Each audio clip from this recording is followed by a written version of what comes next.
พี่น้องว้านผู้นี้แล้วคือปังแล้วคือปัง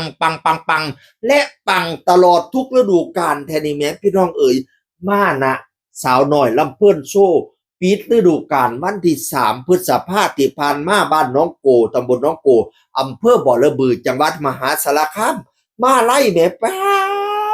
ดสิบ่ได้ขนรถ10 ล้อมาใส่ติดเทิงปีกเทิงหางเฉพาะปีกเดียวนั้น100,000พี่น้องเอ๋ยบัดนี้เทิงดาวเทิงรูปวงกลมเทิงรูปหัวใจน้อยหัวใจใหญ่เป็นช่อดอกกุหลาบช่อมาลัยกะพ้องกันป๊า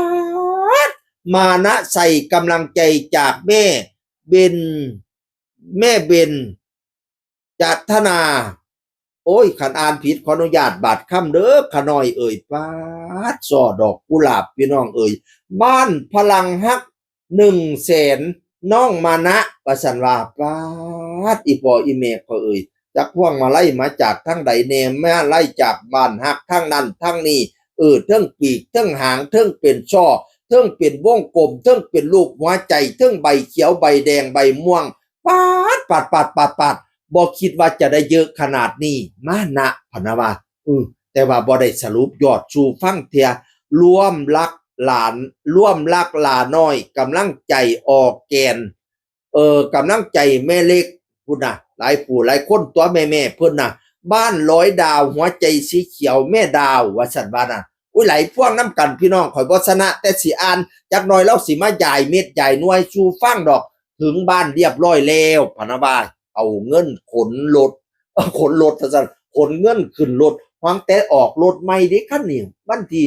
เดือนกุมภาพันธ์รถคันนี้ขนเงินขนค้ำคักก็ยังว่าโอ้ยเงินแสนเกิกตกอยู่กลางหันเงินล้านตกอยู่กลางรถคักเนาะบักหลาเอ่ยเงินคำเกี่ยวไหลมาเน่นอังนางนายแป้งแรงเศร้าจนเมียมือคนอีหยังมาแรงจริงๆนะไปตามดูมาลัยมานะได้เลยพี่น้องเอ่ยเปิดฤดูกาลกับปุ่มบักใหญ่ปิดฤดูกาลกับปุ่มบักใหญ่วันเกิดว่าสันเต็มฝาเฮียนวันครบรอบเข้ามาบ้านเท่านั้นเท่านี้แล้ววันธรรมดา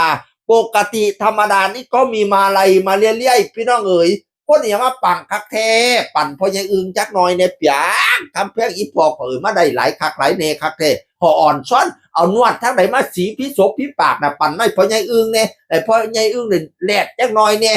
ให้ได้มาไล่จักหน่อยเนี่ยบ่เอาสีเขียวบ่เอาสีม่วงสีแดงคือเพิ่นก็ได้เอาสีเขียวก็ได้มะสีเขียวมาพอยังอึงจักหน่อยเนี่ยพอยังอึงสิไปบ่มเอาดอกก็ว่าบ่สุกจักกระไดพี่น้องเอ๋ยดีใจน้ำมานะเพชรบันแพงคอนเสิร์ตปิดฤดูกาลเสียงอื่นคนเก่าเว้าสู่ฟังสวัสดีครับสวัสดีครับ